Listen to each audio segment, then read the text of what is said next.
जी sir, अभी तक जो रिजल्ट आए हैं सर उस पर क्या कहेंगे, कितनी संतुष्टि है?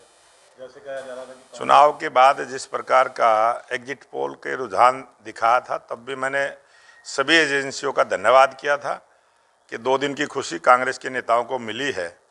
10 वर्ष का वनवास अभी कांग्रेस का हुआ है और 2047 तक भारतीय जनता पार्टी का शासन रहना है।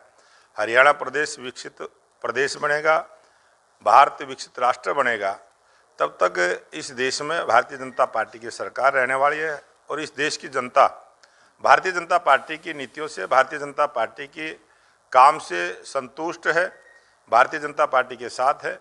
और उसका प्रमाण इस 2024 के विधानसभा चुनाव में हरियाणा की जनता ने दिया है। स्पष्ट बहुमत की सरकार तीसरी बार हरियाणा प्रदेश में भारतीय जनता पार्टी की बनने जा रही है और जिस प्रकार के रुझान भी आए हैं, रुझानों पर विश्वास करते हुए हमें पूर्ण विश्वास है कि ये रिजल्ट इसी प्रकार का रहने वाला है। जो रुझान आ रहे हैं अभी तक 49 और 35 पे कांग्रेस है, तो क्या लगता है अभी जैसे कि टाइम हो गया है, 11 बज गए हैं, तो क्या लगता है कि इस तरह ही रहेंगे या और?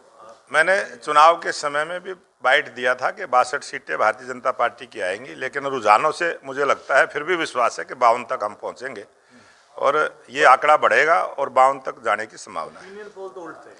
अब ओपिनियन पोल उन्होंने किससे पूछताछ की? मैं भारतीय जनता पार्टी का प्रदेश अध्यक्ष के नाते मैंने 20,629 बूथ पूरे हरियाणा प्रदेश में है।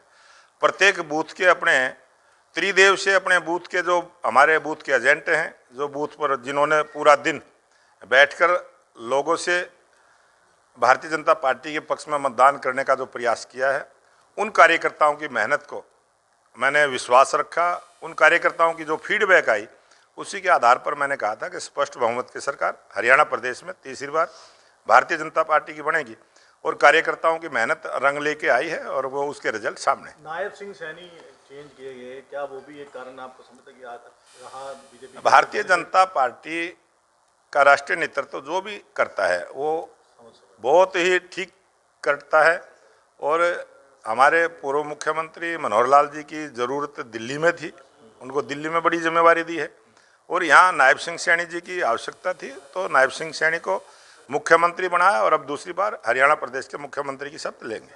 नायब सिंह सैनी ही मुख्यमंत्री रहेंगे? वो हमारे राष्ट्रीय नेतृत्व का फैसला है और वो शुरू दिन से फैसला है और अब सरकार 2024 में जो बनेगी तो हरियाणा के मुख्यमंत्री नायब सिंह सैनी। ये भी एक बीजेपी को बेनिफिट पड़ा कि नायब सिंह सैनी प्रोडक्ट किए गए होम मिनिस्टर की तरफ से कि यही रहेंगे और दूसरी तरफ कांग्रेस में कोई चेहरा नहीं था कि वो चीफ मिनिस्टर बने? नहीं, कांग्रेस के तो लोग कह रहे थे हुड्डा सरकार है, उन्होंने कांग्रेस की वोट ही नहीं मांगी। कोई भी आप अपने डिबेट उठा के देख लो, कोई उनके प्रोग्राम उठा के देख लो, उन्होंने कांग्रेस की वोट ही नहीं मांगी। हरियाणा की जनता से उन्होंने वोट ही मांगी कि हुड्डा की वोट दो, हुड्डा की वोट दो। हुड्डा चुनाव लड़ नहीं रहा था, हुड्डा की कोई पार्टी थोड़ा ही थी, पार्टी तो कांग्रेस थी, कांग्रेस के लिए वोट भी नहीं मांगा उन्होंने।